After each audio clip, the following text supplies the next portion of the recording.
Okay, today I interview Margie Maes, Executive Director of the Legal Information Preservation Alliance. Margie, I'll start by asking you to tell us about yourself as a person, including where you were raised and about your life both when you were young and today. I was raised in Green Bay, Wisconsin, born and raised there. I had a wonderful childhood and lots of fun opportunities as a young person. My life is very different today. I live in Bloomington, Indiana, and I've moved around the country a bit, so I've had different life experiences, but I feel like my life is, how should I say, at a good place. Excellent. In order to complete a picture of you as a person, can I ask if you have any hobbies, activities, or other special interests? Well, right now I haven't had a lot of time for hobbies and special interests, but throughout my life I've been interested in music and sports. As a kid I played a lot of tennis, I played the piano, I've always loved to read and travel.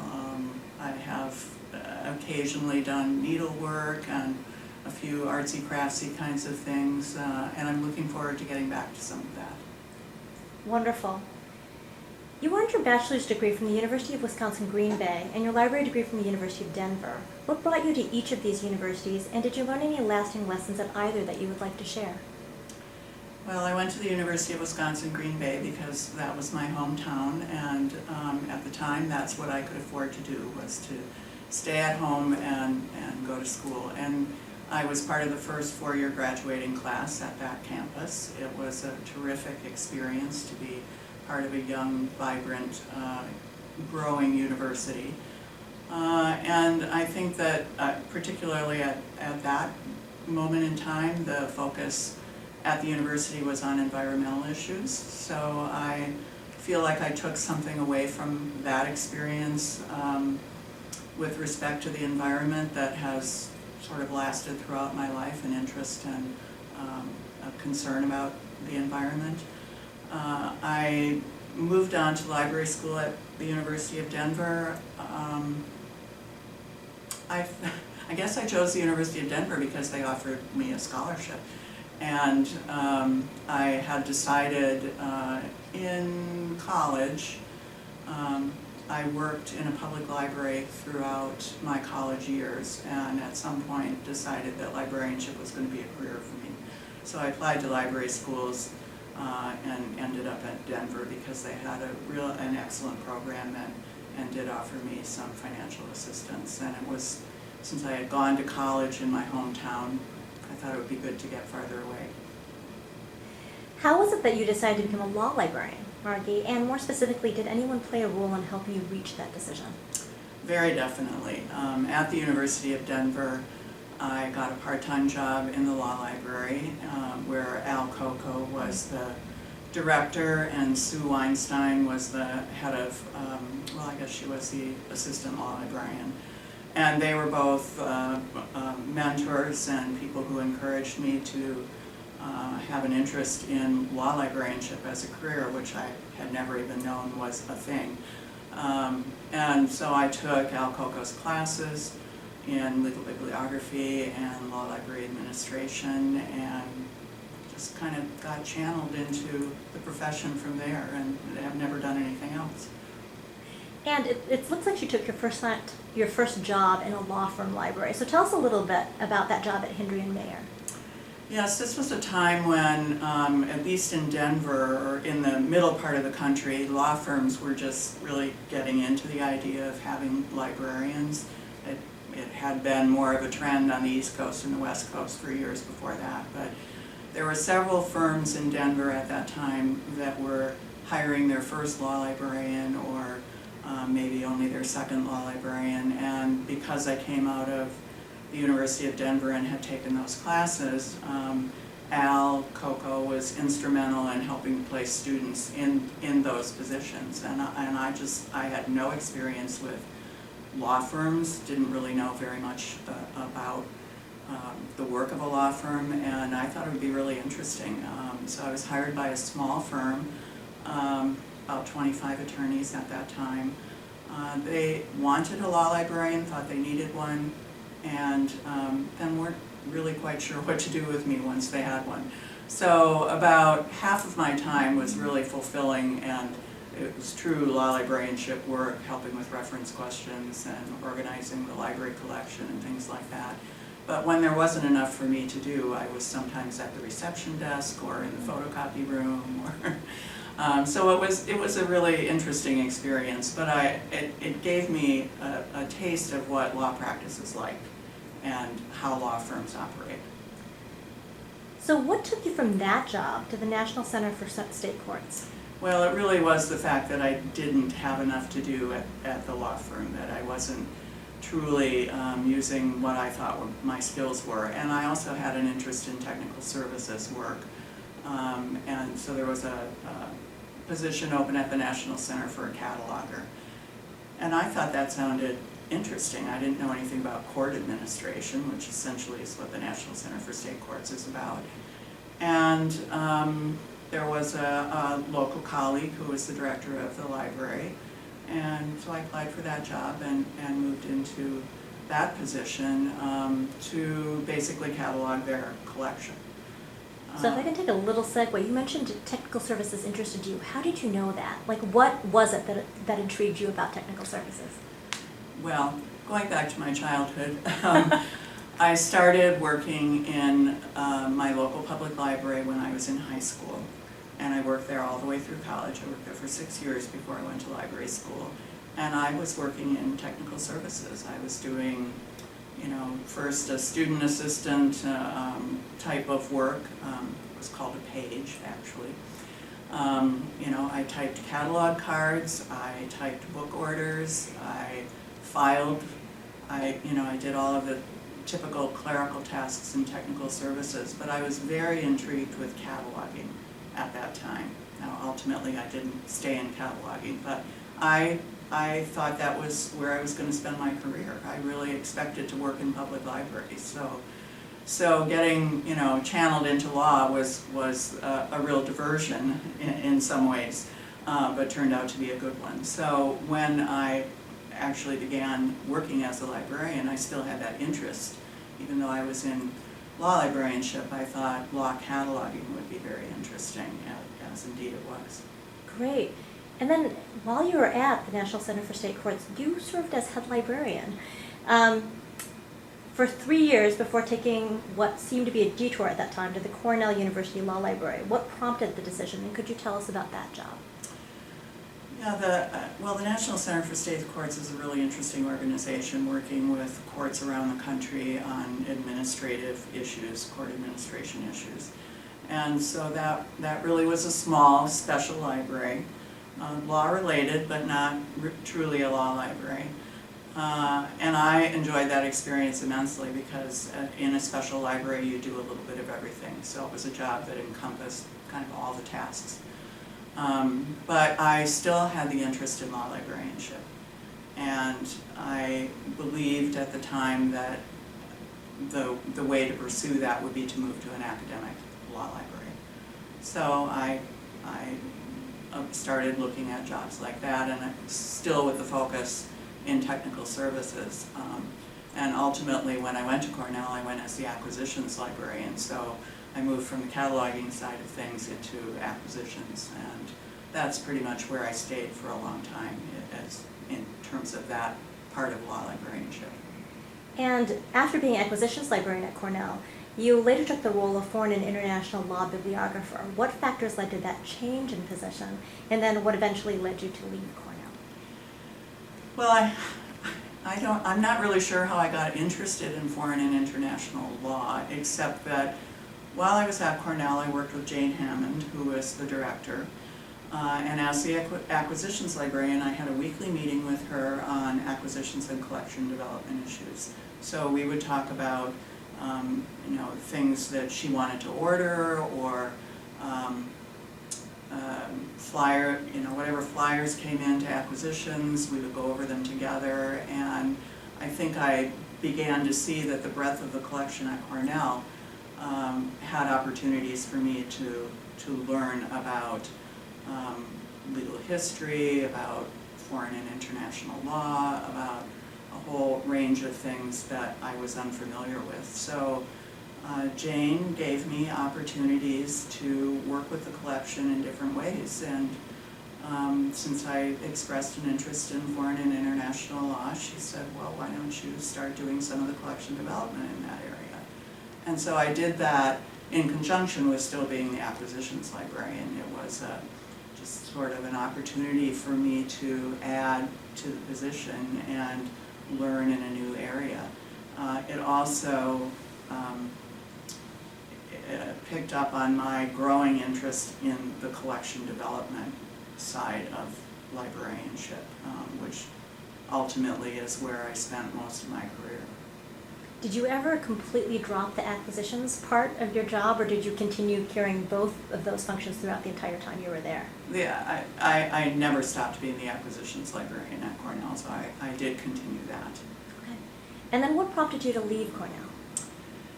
Oh, I think really I was ready for a new opportunity. I wanted greater responsibilities.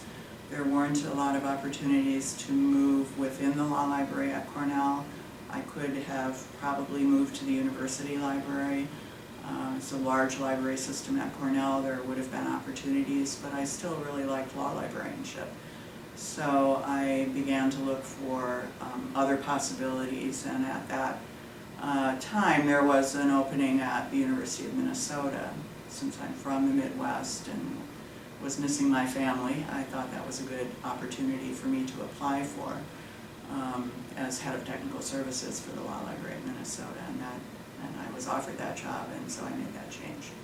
So for the next 18 years, you spent additional time in academia between the University of Minnesota and the University of St. Thomas. Yes. At the University of Minnesota, you were the Assistant Director for Technical Services, and then the Assistant Director for Collections and Technical Services. And at University of St. Thomas, you were the Associate Director for Information Resources, and then Interim Director. Can you describe your evolution as a librarian in these positions, and what it was that eventually left you to leave academia? I think the evolution was very natural. So I've already talked about, my growing interest in collection development coming out of the acquisitions side of things. At the University of Minnesota, I was hired to be head of technical services, which encompassed all the traditional technical services areas and automated systems, but I still had that interest in collection development and ultimately had the opportunity to oversee collection development as well. I think taking advantage of the background that I had and the way in which we could organize the staff and the selection and bibliographic functions at Minnesota, I think it was a natural progression for me. And I really thrived in that position. That was a really wonderful learning experience for me. I had a lot of people reporting to me, so I had management responsibilities, administration responsibilities, worked actively with other libraries on campus, and it really gave me a breadth of experience that helped me to grow in that position. And then the next natural progression for me was when the University of St. Thomas decided to open a law school. It was an opportunity to change institutions without having to make another geographic move, because I had moved my family once and didn't want to move them again. And the idea of starting a law school from scratch and being one of the founding librarians and having the position as Associate Director for Information Resources meant building a collection from the ground up. That was just too attractive for me to pass up. It just had too many appealing factors. So I think a lot of people were surprised that I would make that change from a top law library to a brand new one at a time when nobody knew if new law schools were going to flourish or not. But for me, it seemed like the right thing, and it turned out to be a terrific experience. So another segue, can you say what was probably the most rewarding part of that experience of bringing a library essentially to life from the ground up, and what was the most challenging part of it? Well, for me, the most rewarding part was not just working with the library side of it, Ed Edmonds was the law library director. He is a longtime friend of mine, and we worked very well together, and we hired a great staff, and the library side of it was probably the hardest I've ever worked in my life. Was that first year of trying to build the collection and get ready for an entering law school class. But the most rewarding part of that experience was the opportunity it gave me to work with all of the rest of the law school, which in my prior technical services positions I hadn't really had. So I met with faculty, I taught legal research classes, we were fully integrated into the life of the law school, which was a fledgling organization. We were part of hiring new faculty, and I was on the curriculum committee. It opened up a whole world for me about law schools that I hadn't had the opportunity to be involved in before. So it was terrifically rewarding. Challenging, everything was challenging. I mean, when you're starting from scratch, well, it's an opportunity, but you have to create policies and procedures and make decisions and essentially just make sure everything works right. And it's hard to describe that as a challenge, because even when I think about that, I think, oh, but it was so exciting. That's the best type of experience. Yes. And you were acting director there for a while, so can you talk a little bit about that experience as well? Yes, Ed left to go to Notre Dame, and I was asked to be interim director for the year while we searched for a new director. And that, I think, because I had already had so much contact with faculty in the law school administration, I had been vice chair of a self-study committee. I had a lot of good connections in the law school, and so that part of it was not that different or difficult. We did have some staffing issues during that year, and because we were in an interim status, we didn't fill positions that we thought a new director might want to fill. So it was difficult to keep up with teaching and managing the library during that time, but it was also, again, another opportunity for me to work with the faculty and the administration on a different level, to try to guide the library through that year before we were able to hire a new director, and I really valued that opportunity. And when you left, you went to the Legal Information Preservation Alliance. So then another pretty significant change, what took you that direction? Well, a number of things took me in that direction, but mainly at the time, for personal reasons, I was looking to make a move. And the Legal Information Preservation Alliance, or LIPA, offered me the opportunity to have a job where I could work from home and therefore I could live anywhere. It was a part-time position with no benefits, so it was a significant change, but I was moving to make a long-distance relationship not be long-distance anymore, and to get married, and so that worked out well for me. So for very personal reasons, that was a good move, but the organization itself was also very attractive to me. And I think you're going to ask me a question about that. I am. So can you talk about the history of LIPA and how it was created? Yes. LIPA was founded in 2003 as a result of an invitational conference held at Georgetown in conjunction with the American Association of Law Libraries. And it was a conference that was organized by Bob Oakley, who was then the director at Georgetown, and his staff, to focus on creating a national agenda for preservation of legal information. And out of that conference, LIPA was formed, initially as a very small organization run totally by volunteers. I think our original founding members were 20 in total, libraries who contributed seed money to get the organization going. And it was created with the idea that we would set up a framework for creating standards and identifying materials that in the legal information world that needed to be preserved, whether we were talking about print preservation or digital preservation. I think at that time a lot of the focus was on born digital materials and websites that were disappearing, but we also knew that there were opportunities to preserve print, so it always had sort of that dual mission. And so there were about 5 years before we had enough money to hire an executive director, and during that time it was all a labor of love for the librarians who chose to be involved in the executive committee or do strategic planning or set up a governance structure. But ultimately we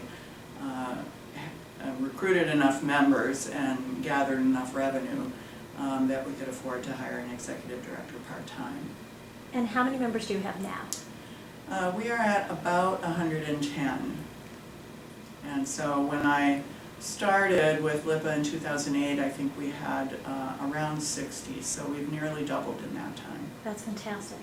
And what do you consider your greatest achievement while at LIPA?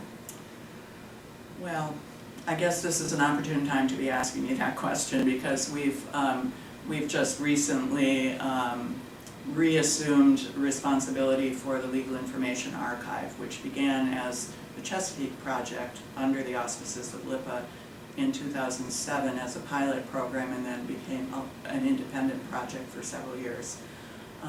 But the libraries involved in that project asked if LIPA would be interested in becoming the parent of that project again. And so over the last 2 years, we've been meeting to talk about how we could better expand that project, which is really focused on capturing born digital material and preserving it.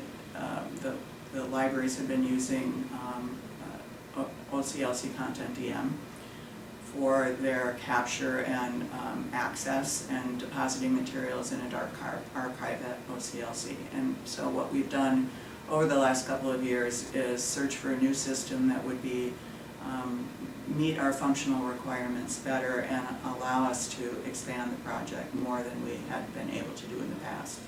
So I think that it's a long lead up to, I think that what I'm proud of right now is that we have a project going with Preservica for digital preservation, and we're in the midst of migrating our content from the OCLC platform into Preservica with the great help of the people at the libraries of Georgetown and Maryland State Law Library and the Virginia State Law Library, but particularly Leah Prescott at Georgetown.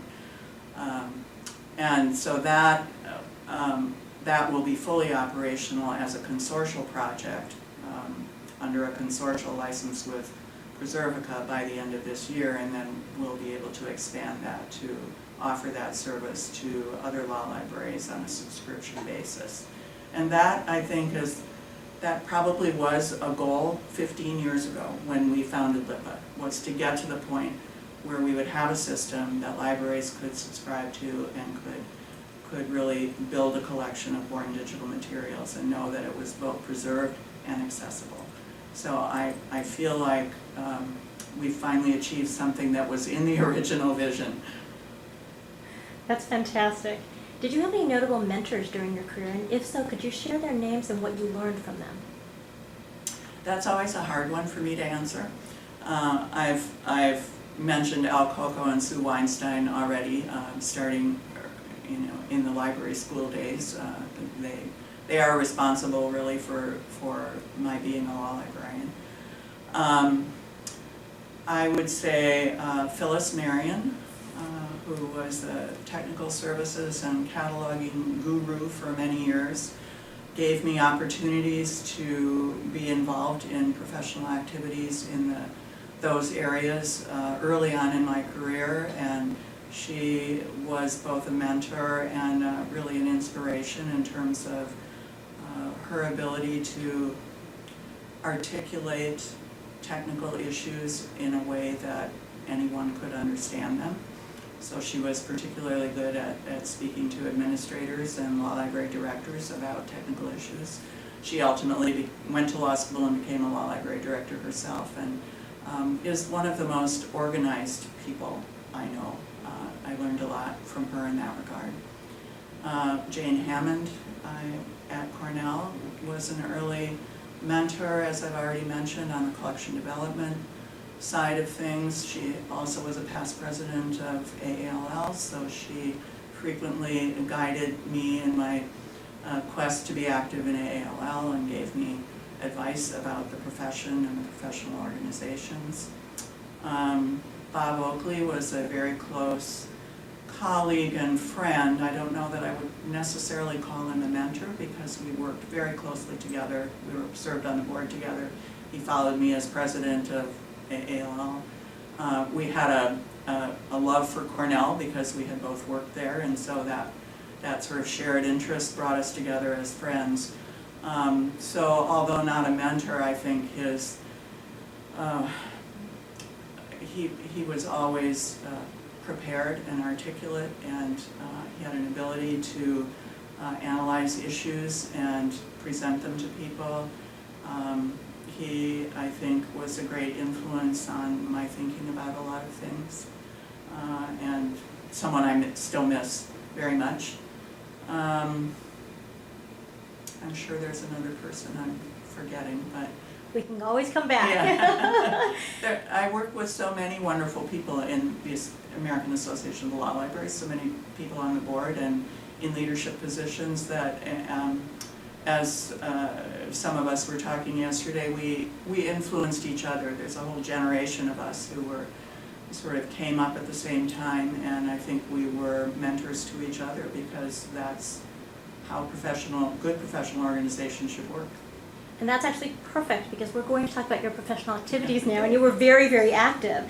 So in addition to all that you did for the institutions for which you worked, you also made tremendous contributions to the profession. A few highlights include AALL president, chairing nearly 20 committees, including those on ethics, strategic planning, education, CRIV, and producing over 30 publications. These contributions have been recognized by many different library organizations over the years. To name just a few, you were named Digital Preservation Pioneer by the Library of Congress in 2011. You received the Marion Gould Gallagher Distinguished Service Award in 2018, and you were inducted into the AALL Hall of Fame in 2014. Can I ask you to describe some of the most meaningful service opportunities you've had, and to also tell us why you consider this service to be of sufficient importance to take the time and the effort to do? Well, I was very fortunate to always work for institutions that valued professional development, but also professional service. So that was instilled in me at a very early time in my career, that it was important to get back to the profession. But I always like to say that I never volunteered for anything that I wasn't genuinely interested in doing, because I always learned something by taking on a project, whether it was, an administrative type of committee or, a technical project of some kind. I always learned something that I could bring back to my job. So it never felt like I was giving up time. It just felt like it was an opportunity to learn and to enhance my job, and a personal growth opportunity as well. So I've had a lot of great opportunities to serve on committees or work on projects. You asked for notable ones. Nothing is springing to mind at the moment, but because I have done a variety of different things, I guess. All right, let me think about this for a minute. I did work on a price index for legal publications, which had been published for many years as an article in the Law Library Journal, and the person who was doing it, I believe, was retiring. And so I did that for a couple of years, and that was a huge undertaking, and a very interesting, detailed kind of project that fed right into my interests. But it was something that I think had long-term impact. So I guess those are the kinds of things that I think about when I think about notable service or memorable moments. I think about, well, what were some of the things I did that had long-term impact? And so that would be one. Great. We're nearing the end of our conversation today, Margie, but before we do, is there anything that we have not discussed that you would like to bring up?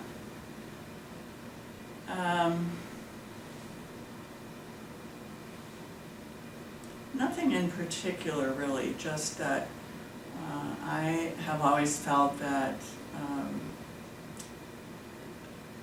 that this is just a great profession. My closest friends in the world are all people that I've met through AALL. My husband I met through AALL. I think that if people think about professional service as just a time commitment or an obligation, they're missing the point of what it's all about, because it's really an opportunity for growth and an opportunity to meet people, to do new things, to learn. And so I guess that's the message that I would leave you with, is that professional service is about so much more than an obligation. It's about growing as a person. And that's a lovely note to end on. With that said, Margie Maes, I want to thank you for taking so much of your time today to talk with me on camera and for sharing so much about our profession and your service to it. In thanking you, I should note that I am doing so not only on my behalf, but also on behalf of Pat Kehoe, Frank Hudek, and Dick Spinelli, with whom I have the privilege of working to complete this oral history of law librarianship for the Spinelli's Law Library Reference Shelf portion of Hind Online. Thank you. Thank you, Michelle.